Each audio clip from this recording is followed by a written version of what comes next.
Hey, good afternoon. It is what day is it, TK? It's Wednesday. It's New Year's Eve. That's the important day. It's New Year's Eve. Happy New Year to all of you who are joining us or are going to be joining us soon. We appreciate you stopping by this morning or this afternoon, whatever time it is. It's 1 o'clock in the afternoon. I guess I can't say this morning anymore. I got to get over that. Anyway, it's a snowy, cold, windy kind of man. We got more snow coming. I already have like a foot in my driveway. Got the snowblower out yesterday, and that didn't really do anything. It looks like I didn't even touch it already. And then supposedly, I don't know where. I don't know, TK. I don't know where you get your weather or where you read your weather reports or whatever. But depending on what you look at, you either got like 2 to 4 inches coming if you're in Northeast Ohio, or 4 to 10, or 3 to 7, or I don't know. Who knows? There's more snow coming. We know that. It's supposed to start here actually pretty soon. We've got again, it changes. You've got a winter weather advisory or a lake effect snow warning, whichever one you read. If it's Weather Channel, weather.com, whatever, it doesn't matter. Point is, it's cold, it's snowy, it's New Year's Eve. It's the way it should have been on Christmas Eve and Christmas, but no, it was 60 and muddy. I was actually okay with that. I was fine with it. Yeah, I see my kids wanted a white Christmas, man. They wanted a white Christmas 4 years in a row now. We've had a green, muddy, whatever. Ugly. Yeah. As far as the weather goes, not an ugly Christmas. It's a good Christmas. Weather's been leaves a little to be desired. Anyway, TK, man, any plans for New Year's Eve? What are you doing tonight, man? You going out? What are you doing? I'm gonna keep it local today. Probably gonna have a couple friends come over, converse with them, goof off with them. Obviously, watch the Ohio State Miami game. Yeah. And whether we bring in the new year or not, remains to be seen. But just gonna keep it pretty local, family and friends. Yeah, that's it. I was just telling you before we came on here live. I'm at the age now. I'm 46. My New Year's Eve, I can stay up until midnight. Still, I'm still, I'm kind of a night owl. I can stay up. I don't fall asleep at 8 o'clock or anything like that. No Metamucil for me at the ball drop. I do. Yeah, I'll watch the ball drop. I'm gonna watch the Ohio State Miami game, like you said. Man, I'm keeping it local. Hang out with my wife and my kids until they go to bed or whatever, and then whatever. That's whatever. 2026 will be here, regardless of whether we're awake for it or not. So it doesn't matter. What do we want to talk about? We got a pretty good show for you today. We got to talk about the Cavs. We got to figure out what in the world is going on with the Cleveland Cavaliers. They're 18-16 right now. They're barely hanging on. I mean, if the playoffs started today, they'd be in that 8th spot in the East. Not really at all what we expected after the start last year. And, talking about how when they got beat by the Pacers, and it's like, okay, they got to take that next step forward. TK, they've taken about 6 steps back, man. We'll get to that in a minute. I mean, there's got to be some concern if you're a Cavs fan, just regarding what's going on. If they can even turn it around in time to make a serious run in the playoffs, if they're even a contender, can they even get to the play? I can't imagine they missed the playoffs, but I don't see them doing anything at all in the playoffs this year. So we'll have to we'll talk about that, and hopefully they'll get some things turned around and figured out in time. We're going to talk about Michigan. The Michigan Wolverines hired a new football coach. They hired a guy, came in. Somebody was actually willing to come in and touch that program after all the stink that's been laid on it for the past, I don't know. I mean, how long? 5 years, 6 years, 7 years, whatever. They've been mired in this just, I don't know, man, this loop of nonsense, whether it's cheating, some kind of cheating has been going on. It's been an ugly situation. Some type of cheating. Yeah, something's going on. Man, yeah, it's been a rough situation there, but I think they made a pretty decent hire. We'll talk about that in a minute as well, and we will obviously get to the Canes and the Buckeyes matchup, the postseason matchup anyway. This rematch that everybody, Canes fans, have been waiting for since 2003, talking about pass interference. You're allowed to grab a jersey as long as you don't hang on for more than, you just can't jump on the guys. Whatever. I've been all kinds of things. Miami fans are funny, but I guess Ohio State fans are funny too. So it's whatever. A little bit. Yeah, we'll get to that. We'll get to some of the other college football matchups as well in the playoffs. I know Iowa is playing Vanderbilt currently. We're not going to talk about that game. Although I expect another Big Ten win over the SEC. I know the SEC likes to act like it matters until it actually matters, and then no one cares, right? Well, it doesn't matter because we opted out. But then they'll throw that 14-3 Missouri-Ohio State score up at you. Like Ohio State didn't have a third-string quarterback that hadn't even practiced with the backup at that point. I mean, he was a scout team guy, right? He was running other teams' offense all year. got thrown in at the last second, hadn't even looked at the playbook. They're quick to throw that score up on you. That's a Bama fan. That's an Arkansas fan. All of a sudden, they're from Missouri. But then when Illinois beats Tennessee, it's, Tennessee had 9 guys opt out. It's not even a real football game. They played volleyball. It doesn't count. It matters more in the SEC. It just matters more. And I mean, we kind of deserved that 14-3 loss to Missouri. I remember that year very fondly. That was the year that we ruthlessly ran Kyle McCord out of town. He ended up transferring to Syracuse. I think a few days before the bowl game. I hadn't seen a transfer that quick happen ever. So I definitely think we deserved that one. We treated that young man terribly in his only season as a starting quarterback here. We really did. Yeah, I mean, all that for going 11-1 as the starter. I mean, that's 4-1 touchdown to interception ratio too. Hey, wasn't good enough for us. And there is. 2 of the toughest things to be are the Ohio State football head coach and the Ohio State football quarterback, man. As far as public opinion goes, man, you get beat on a little bit, right? It's a tough gig, man. Ask Urban Meyer, ask Jim Tressel. I mean, you can literally watch those guys. I mean, you can see them age, over 10 years or whatever as the Ohio State head coach. You could watch Jim Tressel age 25 years. I mean, you watched him get older. It's a tough gig, man. It's a lot to worry about. It's a lot to worry about. But listen, speaking of a lot to worry about, let's talk about the Cleveland Cavaliers, TK. Like I said, they're 18-16. Right now, they sit in this 8th spot in the Eastern Conference.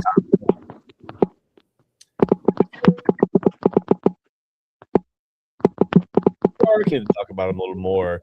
But I'd like to see him do something before we get into it too much, right? I mean, sometimes the NBA regular season for me is a little monotonous, and maybe that's what this is for them. Very long. Yeah, 82 games feels like a long time. It's over the winter. I mean, you know how it is up here. We have 7 months of winter in Northeast Ohio.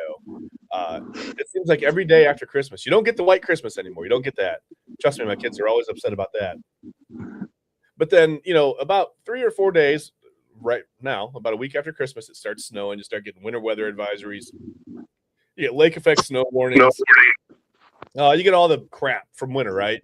And it lasts 7 months. It feels like it's going to be like this until July. It's not really going to be like this until July, but it feels like that sometimes. So sometimes the winter, I don't know. It's just the NBA regular season is tough. I don't even know how they fill anybody in with that arena. I don't know how they get people in that arena, to be honest with you. And now with the Cavs struggling, I don't even really know what it is. I've tried to watch a couple of games. I've tried to go back and watch a couple of things that I have on my DVR.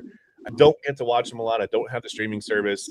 They're rarely on, national TV, at least so far. I've been a few times this year. I've gotten to catch a few games. But I'll be honest with you, TK. I haven't watched them enough to be able to really decipher what the heck is going on, man. Why aren't they winning? They're losing a lot of games they should be winning. They're giving up a ton of points. Defense good last year, right? I mean, they were locked down defense last year. They can't do it. They can't stop anybody from scoring this year. They're missing a ton of shots. They don't really have. I mean, they look like they have zero energy. They look like they have just zero continuity on the floor. I mean, what's going on with the Cavs, TK?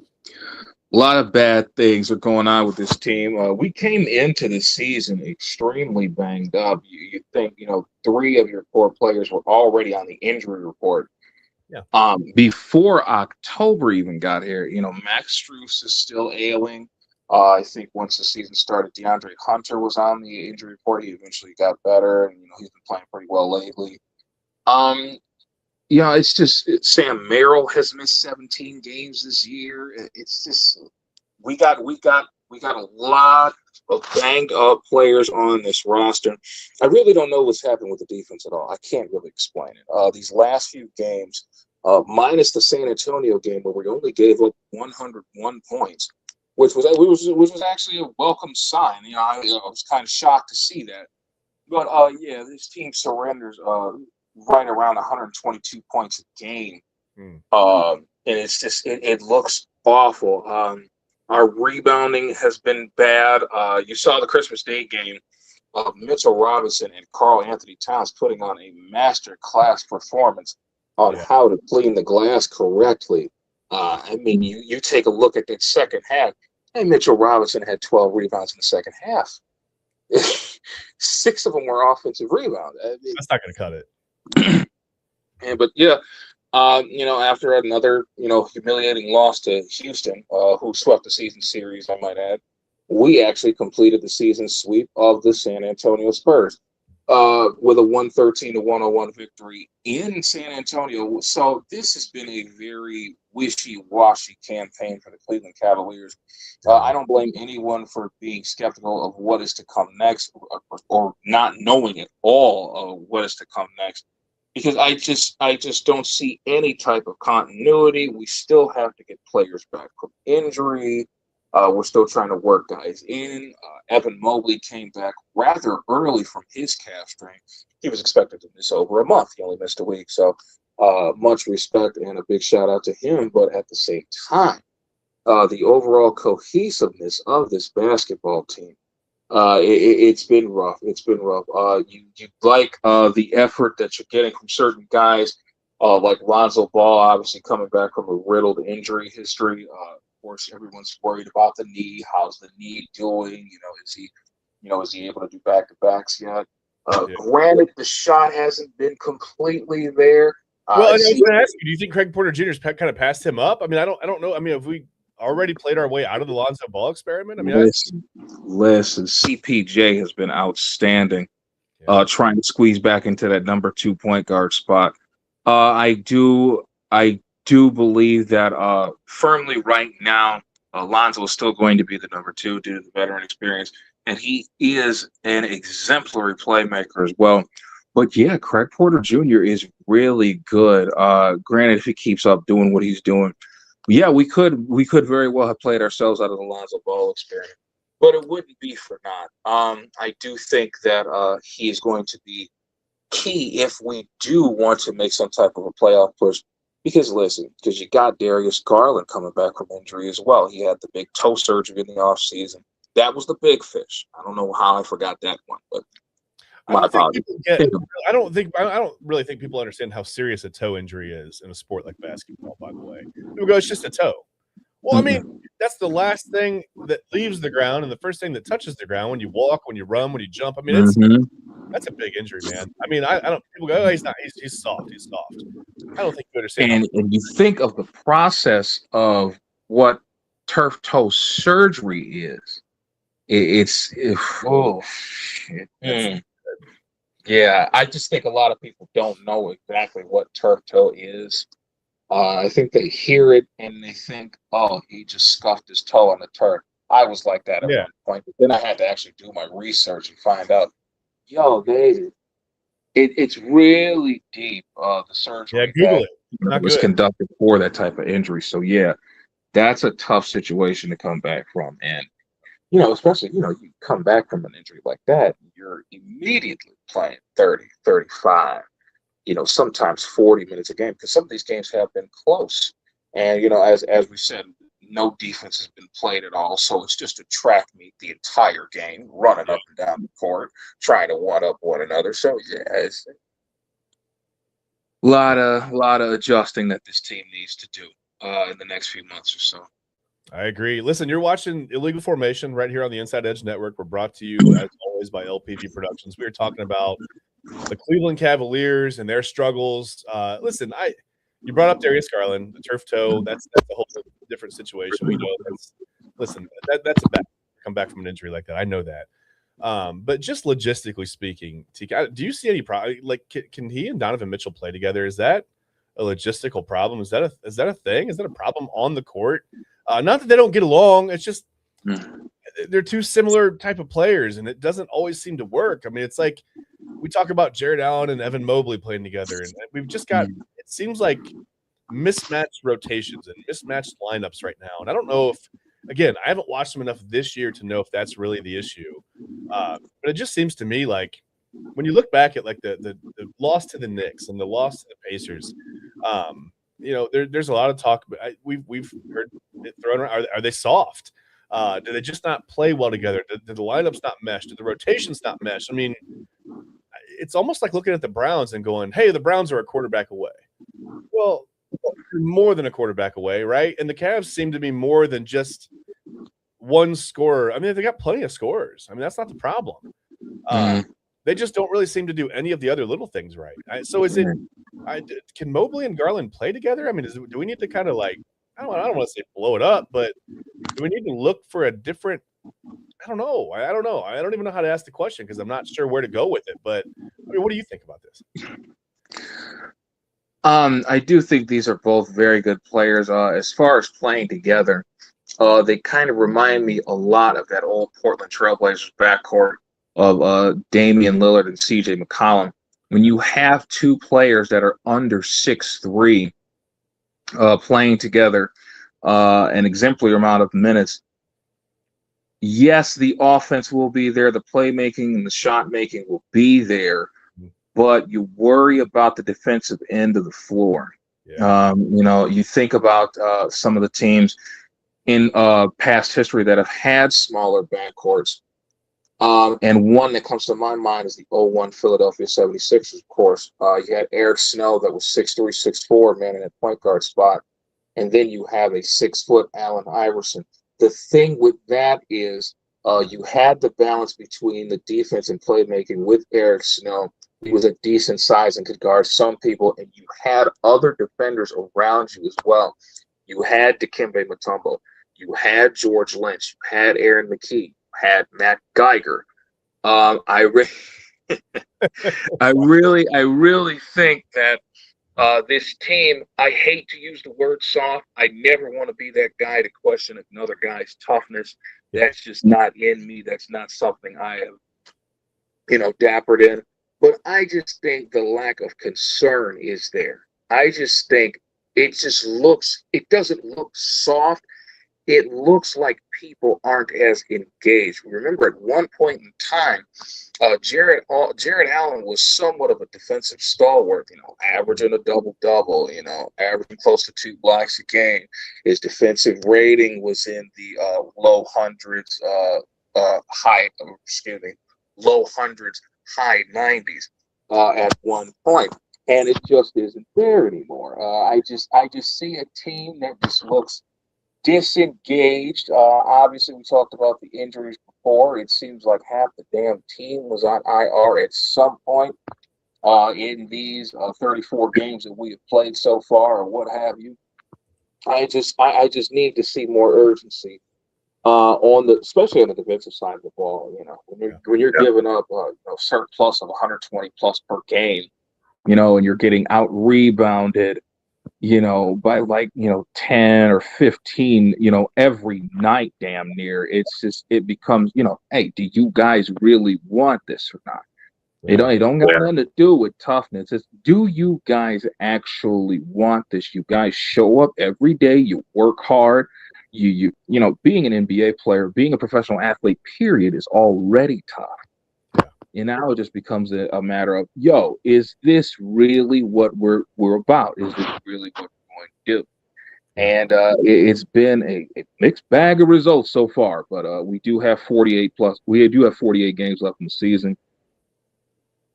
Hopefully this team can get the 8th seed, possibly win 45 games. But right now, everything is up in the air. Man, they go from starting 100-0 last year, right? 100 games, not 100 games. What, 15, 16-0? I don't remember what it was. Hanging on now. And there's a little bit of a gap between them and that 9 seed. I mean, you look at the standings, and I mean, that just – but there should be more of a gap when you look at the talent on the roster. I think that's what concerns me. And I think it's a little bit of human nature to just sort of not – I don't want to – say Jared Allen isn't hustling or he's not playing as hard as he was, but you come out and you play 82 games and then you go through the playoffs, disappointing loss to the Knicks, right? You play 82 games, disappointing loss to the Pacers. I think it's a little bit of human nature to come out and go, well, listen, I'm not hustling for another 82. Like, let's do what we have to do to get to the playoffs, and then we'll try to flip the switch or whatever the last couple of weeks. And I don't know if that's good or bad. Listen, I don't know if it's on coaching. I don't know if you got to look at Kenny Atkinson. And I've even heard some talk about him on social media. Maybe Kenny Atkinson, maybe he's on the hot seat a little bit for this. But I mean, that feels like starting over again. I mean, what do you do? I mean, do you call Detroit and go, hey, JB's doing all right up there?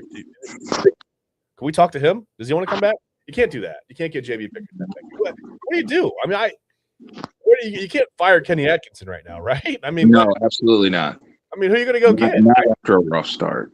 Yeah. Not after a semi-rough start. I know it stings to think that this team already has 16 losses, and we didn't look at loss 16 last season until April 6th after an odd home loss to the Sacramento Kings, 120 to 113, and now being, you were 62-16. Yeah. At that point, and be 18-16.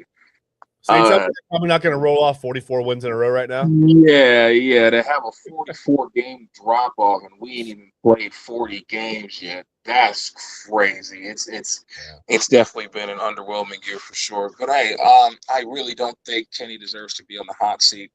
Last year was amazing. I do understand that this year started off rough. It is not over by any stretch of the imagination.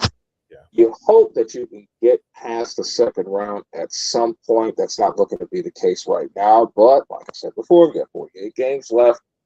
As far as JB Bickerstaff, how about a big shout out for those Detroit Pistons? They are clearly the best team in the Eastern Conference. I know a lot of people said the New York Knicks, and hey, I can understand that to an extent. As far as the total makeup of the team, Jalen Brunson is having another MVP caliber season. Karl Anthony Towns, when he wants to, is still a double-double guy. Mitchell Robinson coming back to full health has definitely been a revelation for that team. So, JB Bickerstaff, we did him wrong. I always thought that we did him wrong. I thought, understandably, you wanted to advance where the team was going. You thought maybe Kenny Atkinson would probably be that voice or that mind that could probably push us over the edge. And he looks the part for the most part, especially with the 64-win season is your first year as the head coach of this team. But, to dismiss the guy that, he was here when we were winning 20 games a year. And he helped build this core up. We went through a few trades, got rid of some key pieces, had a big roster shuffle, of course, with the Donovan Mitchell trade. We lost quite a few players, quite a few picks in that trade. Yeah. But I was just always admirable the job that JB did while he was here, and now he is beyond flourishing in Detroit. So big shout out to him. Yeah, I mean, we are in a world where listen, Oklahoma City, Detroit is realistically a finals matchup right now. I mean, hey, why not, right? Yeah, I think it's crazy what he's been able to do, and I get that it wasn't ramping up the way people wanted it to ramp up with him here. But there was a certain level. I think it was a high floor, maybe a little bit lower ceiling kind of a situation where you thought Kenny Atkinson could come in and maybe get him over that hump. And it looked fantastic last year. It looked like a great decision. Even with, Detroit. What were they, 44 and 38 last year, I think. Yep. So, yeah, I mean, it's fine. You see him go there, and he improves Detroit, and you go, okay, well, that's fine. We can live with that because the Cavs, are the whatever that. I mean, we're going to go beat the Pacers in the second round. We're going to get to the Eastern Conference Finals. That didn't happen. That didn't happen at all. And I think a lot of people overlooked how gritty and tough the Pacers were. And again, not to call the Cavaliers soft, I just don't think they were ready for that grittiness, that toughness, that fight, and they just didn't. They didn't show it. I mean, another gentleman's sweep. It's like that was a really hard pill to swallow last year, and now the 18-16 start. I don't know. It's just it's a tough look right now for the Cavs. I mean, they played the Suns today. I think that opening tip is 3:30, 4:30. It's later this afternoon. They'll play the Suns. 3:40 p.m. Yeah. Okay. Right in the middle there. Yeah, that's fine. They'll play the Suns. They're not going to figure this out in one game. The win over the Spurs was nice. That was great. But you have to wonder, is that an off day for the Spurs? Like, is it, you until this team puts a stretch of 8 or 10, and it doesn't even have to be 8 or 10 wins in a row, but it's got to be 8 or 10 pretty good performances in a row together. I think there's going to be concern. Listen, there's still a chance they could play themselves out of that 8 spot. And it's just bizarre to be sitting there just above the Bulls. And a few games or separate them and the Bulls that you feel comfortable. I mean, the Hawks are there at 15-19. Milwaukee's 14-19 for whatever reason. So there are other teams in the East that are struggling a little bit that maybe shouldn't be or whatever. But then you look at like this was supposed to be a really down year for Boston, right? Here they sit at 20-12. I thought the Magic would be pretty good. They're a couple spots ahead of Cleveland or whatever. Just whatever. I mean, half a game ahead of Cleveland, I guess, for the playoffs. Not a huge margin there at all either. I mean, the Cavs could still play themselves into the 5 seed, right? Like there's time. I mean, there's plenty of time left in the season.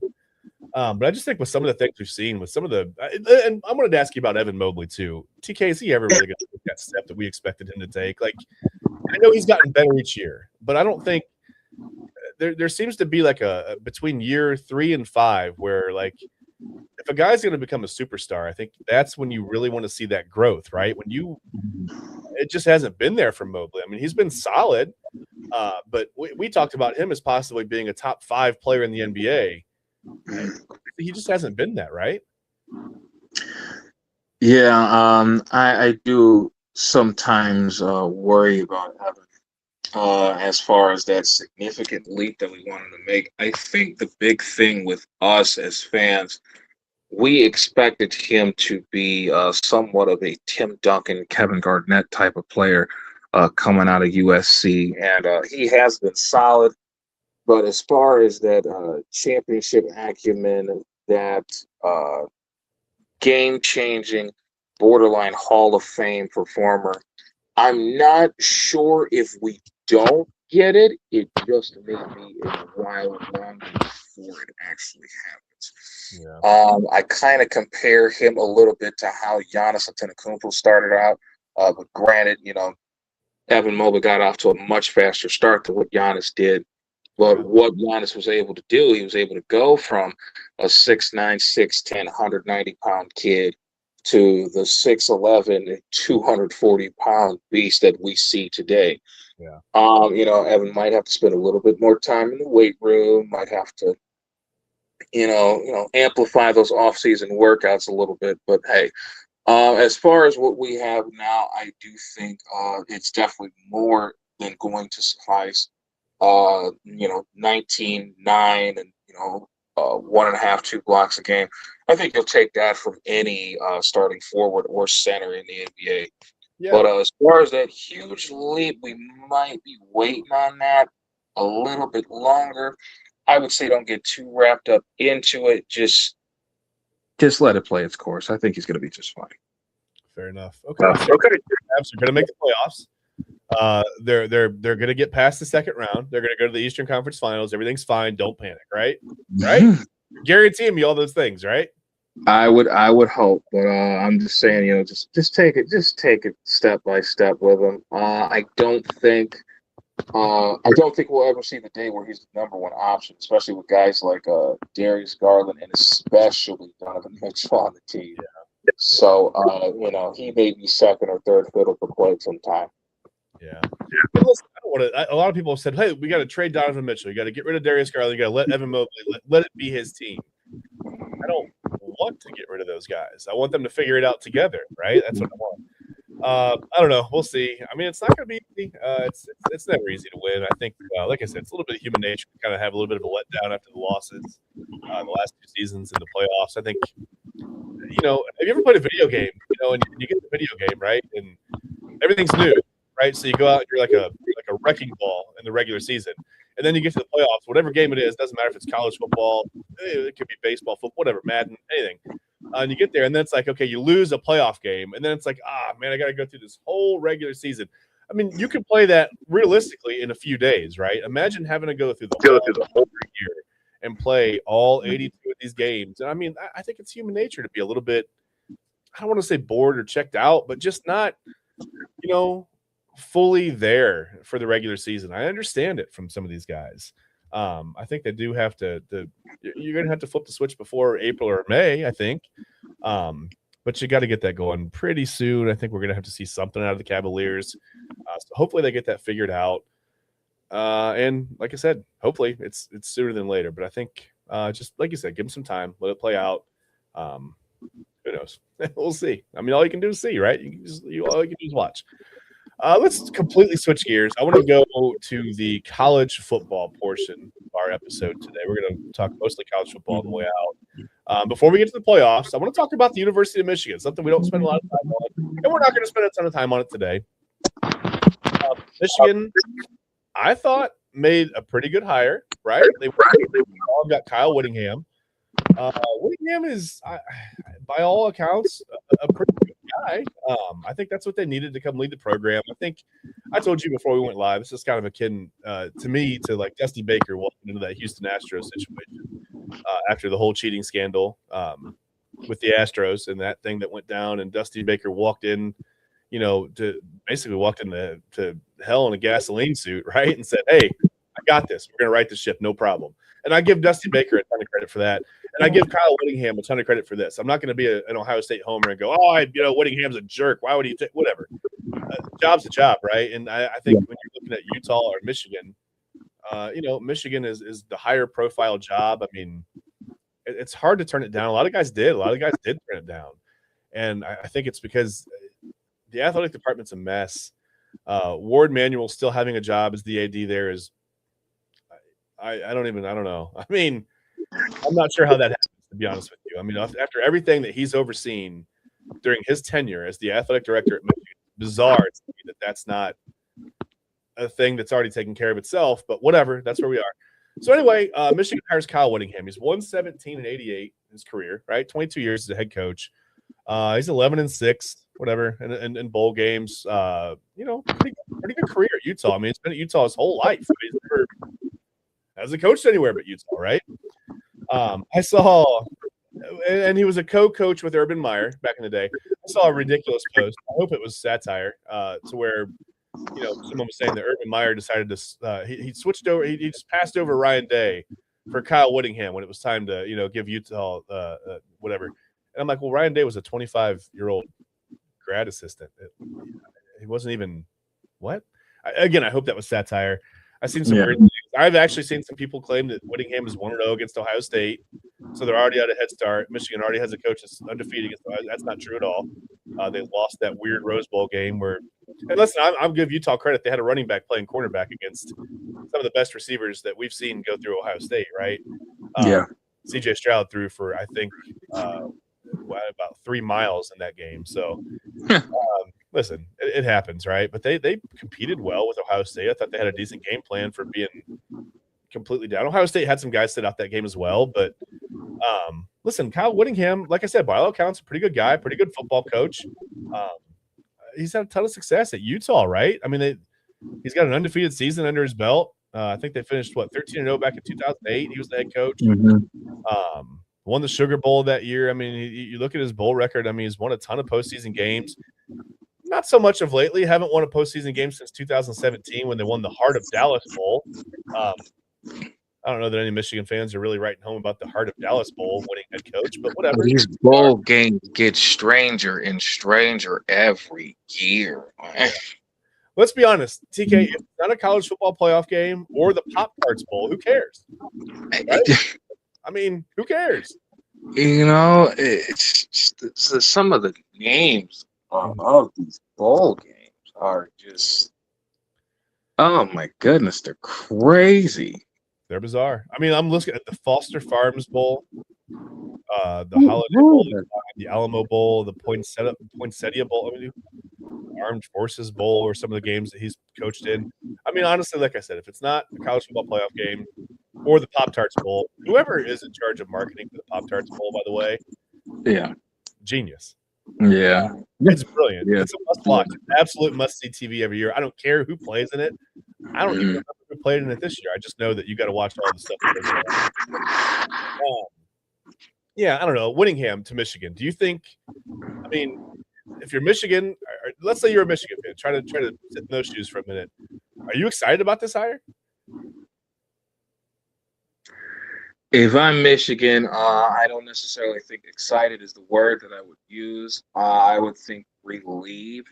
That would be a better word. You have a solid football coach with a good reputation, with a decent head on his shoulders, 177 wins to his credit. Don't really think this was the exciting hire. I do know a lot of people were high on Arizona State's Kenny Dillingham before he went back to re-sign with them for another 5 years. But yeah, this is relieving for the Michigan fan base. We have a competent head coach. He's going to restore order. We still have a predominantly very talented team. There's no reason as to why we should think there would be a drop-off anytime soon. I think Kyle Whittingham will fit in just fine with the Michigan Wolverines program. Yeah. He's retaining some coaches. I know that I think Alford, the running backs coach, is staying there. I don't know who else he's retaining as far as the coaching staff goes. But I mean, it almost probably, I'm sure it would have been tempting to come in there a little bit and just completely clean house, right? Just get any semblance of whatever was in that program. And I mean, there's got to be a lingering, I don't want to call it a stink, but I mean, man, come on. I mean, it's been pretty rough, right? If you're a Michigan football, I know a lot of people like to deny it. They completely ignore everything that's going on in that program. That's crazy to me. Listen, it's been rough, and I think if you're Kyle Whittingham, I mean, aren't you kind of tempted? I mean, there's got to be a tough balance between retaining guys that have the Michigan connections there, that have the recruiting connections, that have the connections to the program, connections to the administration, whatever that's worth, with Ward Manuel as the AD, whatever. Connections to the boosters, that's important. Because you want to get NIL money, right? And who knows? I mean, boosters can be finicky, right? You see a new guy come in, you go, well, he's not a Michigan man. We're not going to give him money because we want our guy in there, right? So we'll do anything. It's a weird game. College football is a weird, especially with the legal, right? Booster money now, NIL money. I mean, it can be weird. You saw David Portnoy pull back his NIL money, whatever. It's just a weird situation. So if you're Whittingham, I mean, again, now put yourself in the shoes of Kyle Whittingham. Do you want to come in there completely clean, or just start over with all your guys? Do you want to keep some mix of Michigan guys and your guys? I mean, how do you do that? I mean, first of all, I think that's a really hard thing anyway, to try to come in and fill an entire staff during the bowl season, during, guys are recruiting, it's college football. College football playoff time. There's just a lot of unknowns, I guess, in the air. So I guess that's my first question. Like, how do you even fill out a staff? But secondly, I mean, do you want your own whole staff? Do you keep a mix of Michigan guys? I mean, how do you do that? How would you do it? Well, I think the big fish that needed to be outed out of that coaching staff has already been outed. So, that takes care of a lot of that. But I'm sure there has to be some complicity. I listen. There are some guys that knew what was going on. Whether it was the Connor Stallions thing, whether it was the administrative assistant situation with Shrum, whatever, there are guys that knew what was going on in that program. And for me, that's just a hard moral, whatever. I don't know. Go ahead. I'm sorry. Yeah, you're fine. But yeah, I definitely think Kyle Whittingham will definitely bring some of his own guys. Whether he cleans house, I don't think he will completely clean house. Yeah. But at the same time, I do think he will want to bring some of those guys over from the Utah program. Not too many, because I'm sure he wants to keep that program somewhat intact as best as he possibly can with him departing. But I don't think it'll be a mass overhaul. Yeah, I don't think you coach in a place for 22 years and not have some kind of concern about how it looks after you leave, right? I'm sure like you said, I'm sure he wants to keep some kind of continuity there. He talked to Urban Meyer about the situation. He called Urban Meyer, and Urban Meyer said, "Are you kidding me?" That's his answer. It's like, I don't know. I mean, he's going to be a guy that wins 200 career games, though. Whether or not he gets the time to do that at Michigan, you would think. You would think that would be a legitimate possibility. Like you said, he's got 177 wins. So he needs 23 wins. I mean, at a place like Michigan, if things are going well, that should be 2 or 3 seasons max, right? But who knows what's going to happen with the transfer portal? I mean, who knows what kind of talent they're going to lose? Michigan seems to be a place that no matter what's going on, they recruit well, because let's be honest, it's one of the college football blue blood. Like it's one of those programs that just, you grow up in Michigan, you want to play for the maize and blue. I mean, that's it, right? Like you're gonna, no matter what's going on there, no matter who the head coach is, you're a Michigan guy. You want to be a Michigan guy. You're going to go there. You get your fringe guys that aren't going to touch the program because of perceived things, whether it's losing seasons, whether it's the cheating scandal, whatever. They're going to be go there. That I don't know. I don't know. I feel like it's a good hire for Michigan. I feel like, again, Kyle Whittingham, good human, good football coach. I saw someone made the joke he follows 5 females on social media, and he's related to all of them in some way or another. There you go. So you're not going to have that problem with Kyle Whittingham. We know that. Whatever. I think it's a good hire. I think it's I don't know. It seems like a weird match to me, but we'll see. I mean, Rich Rodriguez seemed like a weird match to me, and Brady Hoke seemed like a weird match to me. And those guys had their ups and downs at Michigan, but now when you look back, they feel like Michigan guys. So whatever. I mean, Kyle Whittingham, I'm sure in 4 or 5 years will feel like a Michigan guy. And I don't think you're going to get any of the scandals, whether it's on the field, off the field, around the field, in the classroom. I don't think you're going to have a lot of that under him. And if you do, I get the feeling it's going to be one of those things it's just kind of totally out of his control. So again, we're on the Inside Edge Network. You're watching Illegal Formation. We are brought to you by LPV Productions. We were just talking about Michigan hiring Kyle Whittingham away from Utah, stealing him out of there after 22 years. 177 wins for Whittingham. He's going to close in on 200 victories. He'll probably get that with Michigan, you would think. That would give him some time to build that program. I can't imagine them having a quick hook if he goes, 6-6 or something next year. I can't imagine him getting fired after everything that they've been through up there in Ann Arbor. But we'll see. It remains to be seen. So now I want to talk about the college football program that we actually care about. We don't care about Michigan. We got to talk about Ohio State, right? We got to talk about this matchup tonight. We've got one college football playoff game tonight, and it's the one that we care about. I mean, obviously, they're a matchup. We're going to see who, if Ohio State can move on, we'll see who they play tomorrow. Got 3 playoff games tomorrow on New Year's Day. But tonight is the matchup, man. It's the Buckeyes and the U. It's Slow Ohio, according to people online who apparently haven't watched college football since 1994. I've even seen people try to put Miami in the SEC. Do you really just not pay attention? Like, Ohio State's terrible against SEC teams. How are they going to beat Miami? I don't know if you've noticed, but Miami's never been in the SEC. I don't know if it's a thing you've ever picked up on. It's weird. I see some really, really weird comments. I swear, I've told you before on College Football Post, you can find the weirdest, least intelligent comments, I swear, under College Football Post. But whatever. I read a lot of that stuff because I like to get into it. Not with people. I just like to see what people are thinking heading into these matchups or whatever. So it's Ohio State, Miami. It's Craig Krenzel and it's Ken Dorsey. No. I'm sorry. We moved on. We're a quarter century past that. You might want to tell Miami fans, by the way, that we're a quarter century past that because they're still holding on to pass interference calls and delay of games. Although I think it's been addressed that. So I've seen the hold of the jersey, right? We know that was called that was not called pass interference. Miami fans said that's it. That's fine. You're allowed to grab a jersey. You're allowed to hold a guy. Doesn't matter because we're the U. We can do whatever we want. We can hold a guy, and that's not pass interference. But if you completely tackle a guy as the ball is coming to him at the goal line, then that's also not pass interference. Confused about that. And so then they like to throw the screenshot up there of the clock hitting 0 right as supposedly the ball isn't being snapped. I thought we had that addressed back in the day. I thought that there was the delay for the play clock was a little bit different as you're seeing it on TV. Whatever. So you were saying whatever. The delay for the actual play on field was different for the play clock. I thought that had been addressed. And I think even if you watch the actual footage of it instead of watching a still shot, the ball is starting to move as that clock goes to 0. So it's just so weird to watch fans cope. And listen, Ohio State fans do it too. I'm not throwing stones at Miami fans.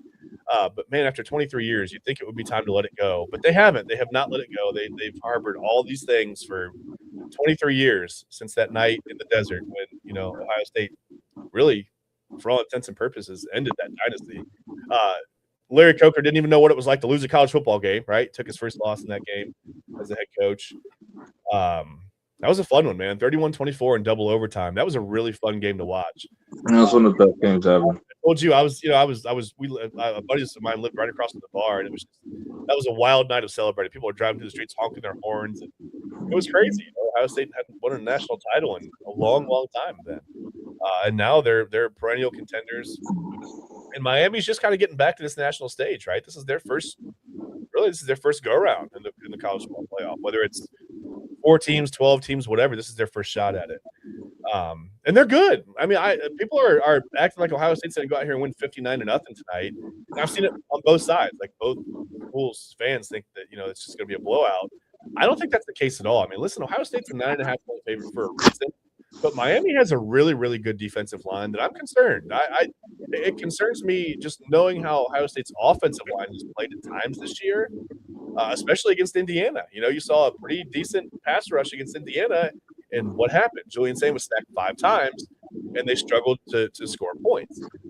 They didn't struggle early on to move the ball. They got into position. They got into scoring position. They just couldn't execute when it was time, in the red zone or whatever, down by the end zone to actually score a touchdown. So you execute one time and you win that Indiana game, right? Not a huge deal. They didn't get blown out. People act like it's an embarrassing loss. I mean, you got beat by the number 1 team in the nation who's undefeated. It's not that embarrassing. Indiana's a good football team. Chris Signane's a good coach. But regardless, let's move on. How are you feeling about not Indiana? How are you feeling about Miami, Ohio State tonight? I mean, what's your gut tell you? Again, Ohio State's a 9.5 point favorite. All indications kind of point to Miami probably having some trouble scoring in this one against this Ohio State defense. I mean, they scored a touchdown late against Texas A&M. I mean, late, like really, really late in that game. They missed 3 field goals. They can't have those issues against the Buckeyes tonight, can they, TK? Oh, God, no, you definitely can't have that. Hey, the thing, man, we had a hard time scoring on Indiana's defense in the last game that we played, only putting up 10 points. So we got to worry about what's on our own plate first before we can jump ship. But given all of that, Miami is possessed with a ton of potential NFL talent, especially that young edge rusher that they have in Reuben Bain Jr. I mean, he is absolutely outstanding. He was tremendous again. I don't know why. That's a really cool name. I don't know. Yeah. He was great that game. Had 3 sacks. Then, of course, he went on a legendary tirade after the game. We're not going to get too deep into that, but, hey, man, emotional game. You had a big game. You guys won the game in the end. Go ahead and let off some steam if you have to. Hey, he's a kid. Yeah, definitely what I need for this offense from Ohio State to do. We got to show a little bit of balance. I definitely thought Julian Sain played well for a team that only scored 10 points, but at the same time, I don't think we were able to run the ball as much as we needed to. Definitely wasn't a balanced offensive attack. I think Mendoza and those boys in Indiana, especially Omar Cooper Jr. and Elijah Surratt, were able to help him out in the receiving game. They did just enough to be able to beat us.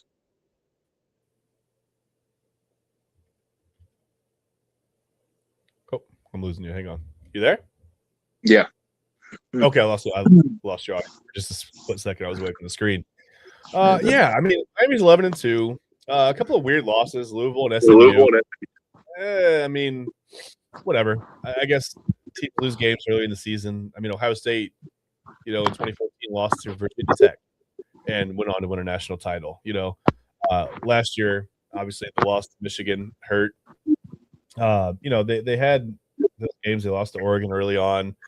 I guess Michigan wasn't good, but I feel like you throw the records out, right, for rivalry games. Oregon was the number 1 team in the nation.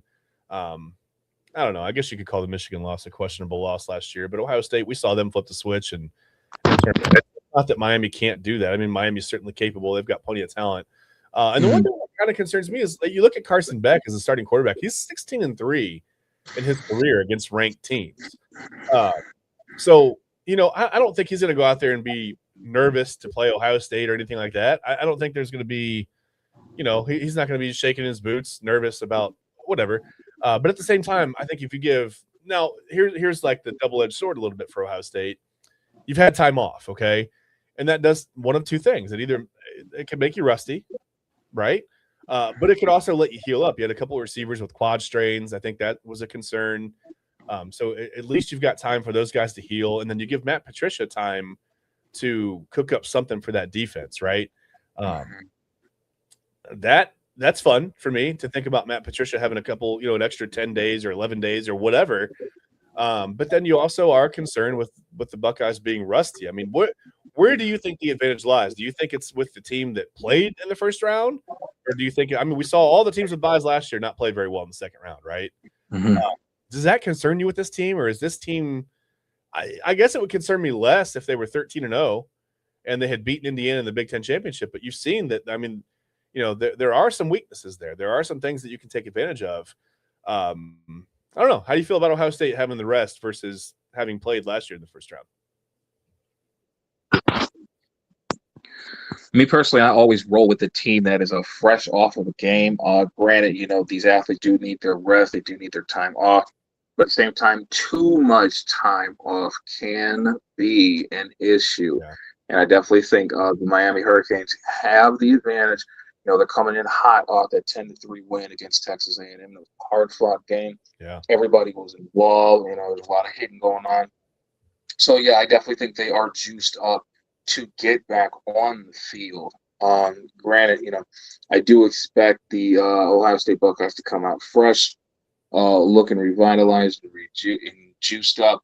I do think the Miami Hurricanes come with a little bit more due to the fact that they've already had to play. Yeah, I think it helps to get out there and play at game speed and have that contact. And again, it's nice to be healthy. But I do think there's a little bit of timing that you can lose from having too much time off. And I'm a baseball guy. It's the same in baseball. I mean, you see it all the time. The teams that you see the wild card teams come out and they play those wild card series, and then you have the teams that have won the division or whatever. They have a first round bye. And all of a sudden the offense isn't there anymore, right? Like you got to keep hitting the ball, and I think it's the same in football. You want to keep playing at game speed. You want to keep it's hard to get 11 guys moving, in time and at doing everything at the same time. Not everything, but everything at the right time, right? You got to work together, and it's hard to get 11 guys on the same page when you've had too much time off and you're not playing games. But I think Ohio State they've got enough NFL talent. They've got enough experience on that coaching staff.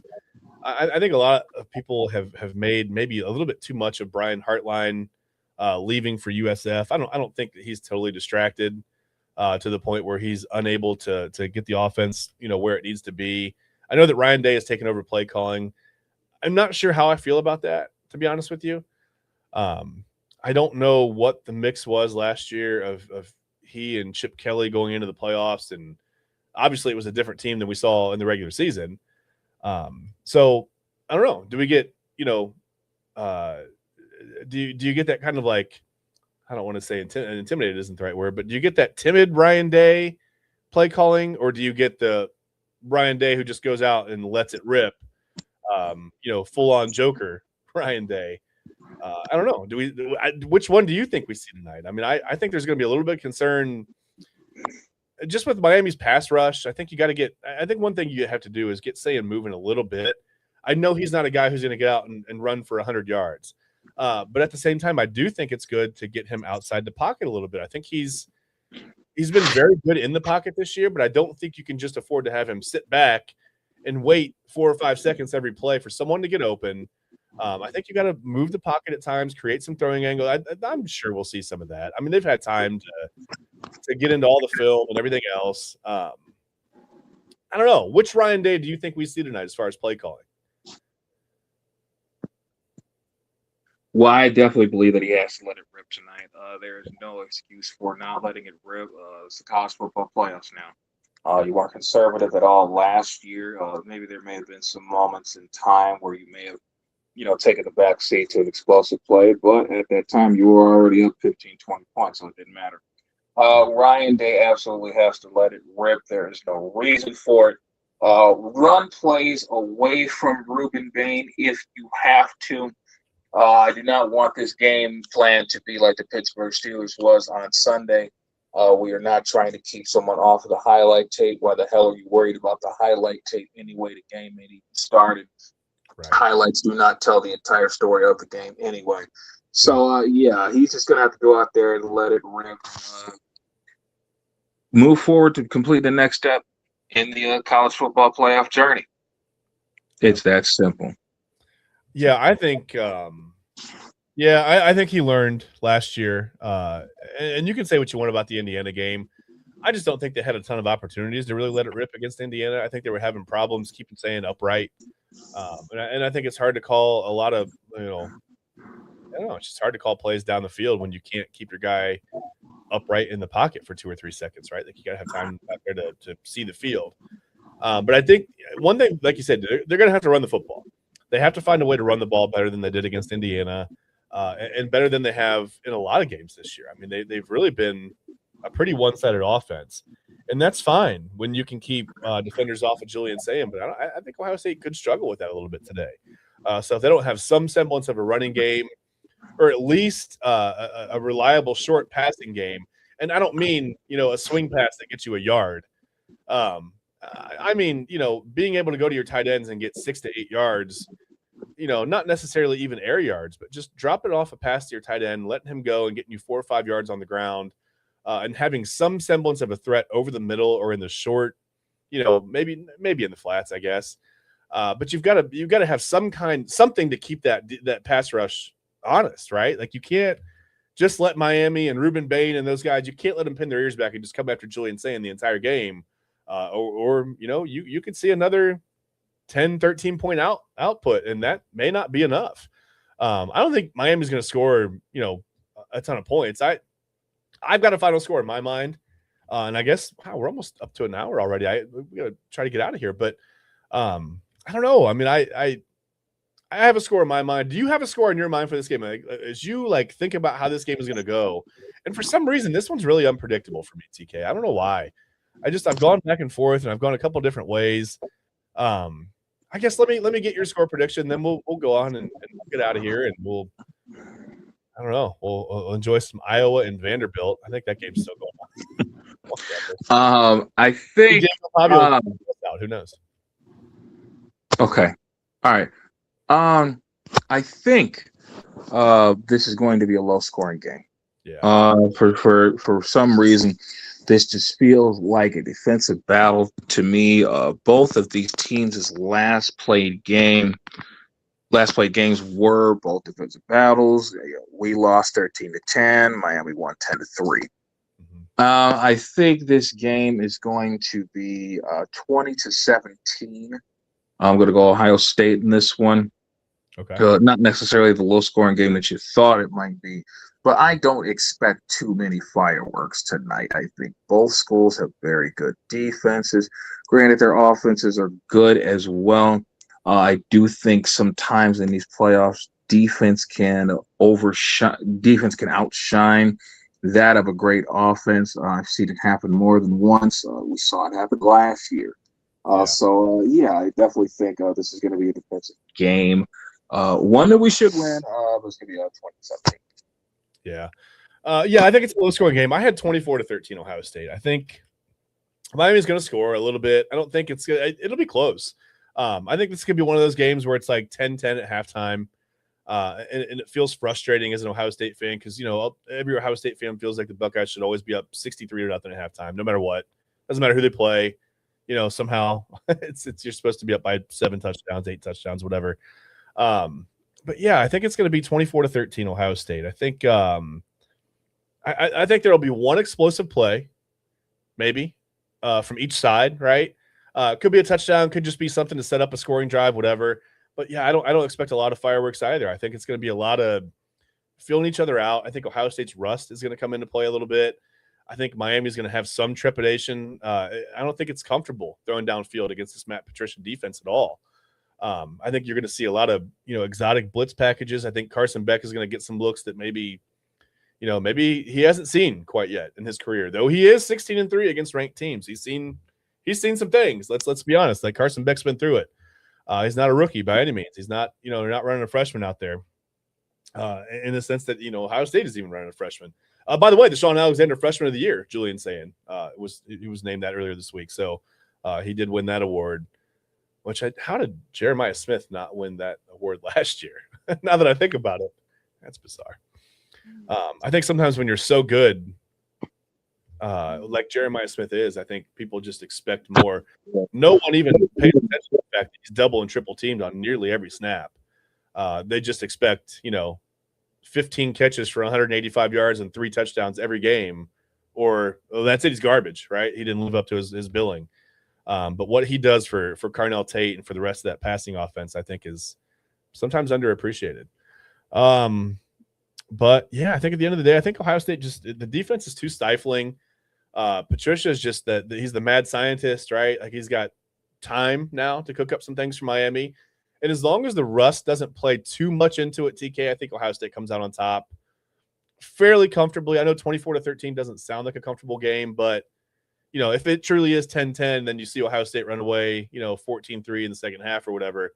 I think that feels a little more comfortable. And I think we'll take that as a New Year's Eve present heading into 2026, don't you? Say it again, boss. I just said I think we would take a Buckeyes win heading into 2026 as our New Year's Eve present. Wouldn't you take that? Oh, yeah, absolutely. Absolutely. That'd be great. That'd be great. I guess real quick, we could talk about the other matchups. Tomorrow at noon, we got the Orange Bowl. That's Oregon and Texas Tech. I don't know. That's a funny matchup to me. I expect Oregon to win that game. I don't know. How do you feel about that one? See, Oregon, Texas Tech. Yeah, give me Oregon in a slight one. I did like what I saw from Dante Moore. I did. The 2 interceptions were rough. You think, against a school like James Madison, you're looking for that perfect, beef Wellington-like stat line, the perfect medium rare. You don't want no interceptions in there, no lost fumbles, no off-balance throws or anything like that. But I do think the young man played very well. And I do understand that Tech has a decent defense as well. I think he'll have another solid performance there as well. But you just hope that he keeps those turnovers to a minimum. Remember, young man, you got draft stock on you. You got draft stock to worry about. So, let's not get too carried away. Take care of the football. Should be an Oregon win. I think it's going to be a close one, though. I definitely think it's going to be a close one. Yeah, he may end up added to this Cleveland Browns quarterback mess, whatever that is. Man, I hope not, but whatever. Nothing personal against him. I just think you gotta pick a guy and roll with it at this point. But anyway, that's another topic for another show. We're not gonna do that today. What else do we have tomorrow? We got the Rose Bowl, 4:00. The Rose Bowl is always fun to watch, man. The sights and sounds of the Rose Bowl are fun. Alabama and Indiana. That's an intriguing matchup. It's like new blood, old blood, right? Like so you got the traditional power in Alabama, which by the way, I think some of that mystique from the Saban years. That's gone, right? Kalen DeBoer is a good coach. Alabama's not what they once were under Nick Saban. I don't think it's the same thing. I think Indiana wins that game. I think Indiana's the better team on paper.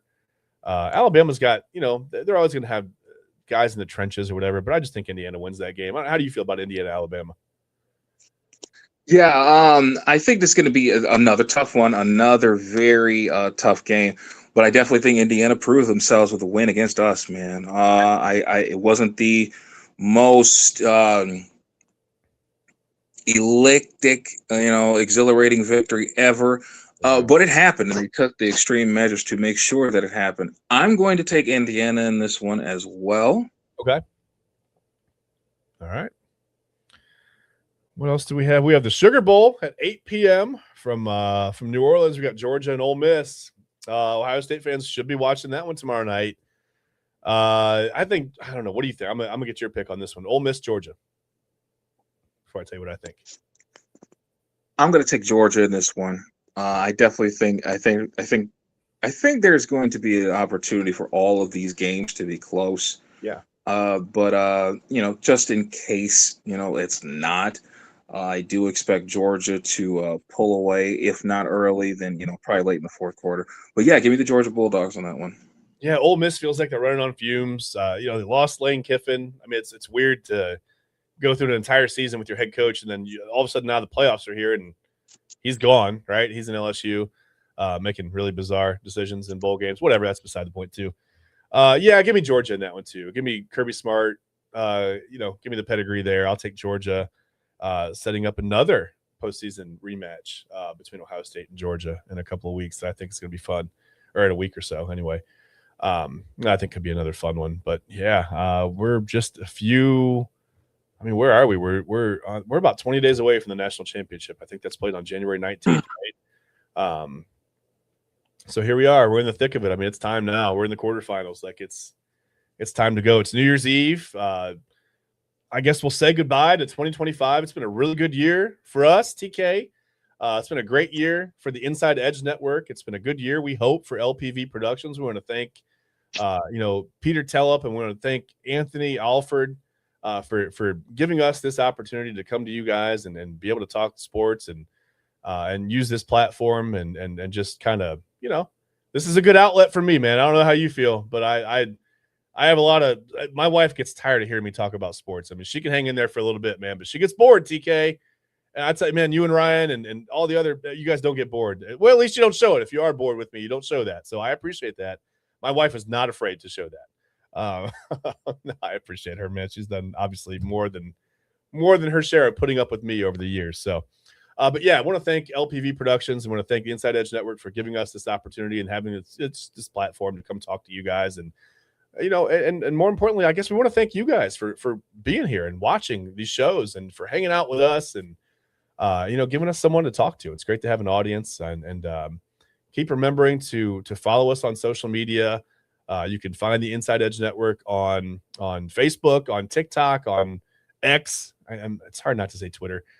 You can find us on YouTube. We're all over the place. So please, anywhere you see the Inside Edge, look up at the top left of your screen. When you see that logo, click the follow button, like, subscribe, comment, do whatever you can to help us grow because we want to have an even bigger 2026 with you guys. And that's our goal. So listen, go Bucks as always, right? And then tomorrow, 3 college football playoff games to ring in 2026. I will be firmly planted on my couch, hopefully not having to do anything. I don't want to do chores. I don't want to take phone calls. I'm going to turn my phone off. No, I probably won't turn my phone off because I'm going to text you guys about the games. But that's all I got for you, man. Go Bucks tonight. And listen, more importantly than all of that, please, please, please, please, tonight as you're ringing in the new year, whether you're at home, you're going out, whatever, be safe. We want to see you we want to see you in 2026. So please be safe. That's the most important thing. Be responsible. Do the right thing. If you're out and you've maybe had a little bit too much to drink, there's Uber, there's Lyft, there's all kinds of ways. Call a friend, call a parent, call a spouse, call your brother, whatever. Find a way to get home safely. Please, please, please be safe. That's the most important thing. Again, we appreciate you all. TK, you have anything to say getting out of here, man, before we head into 2026? Yeah, first and foremost, I'd like to thank LPV Productions and Anthony Alford for giving me this opportunity to be on this network to talk sports with guys like yourself and Ryan Mosser. Also love the guest appearance that Miss Autumn Chisholm was able to do in fill-in for Ryan, who had his third son a little earlier this month. So that was definitely a great experience for me.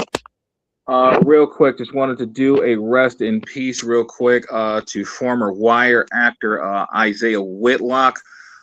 Died December 30th yesterday at the age of 71 in his home in New York.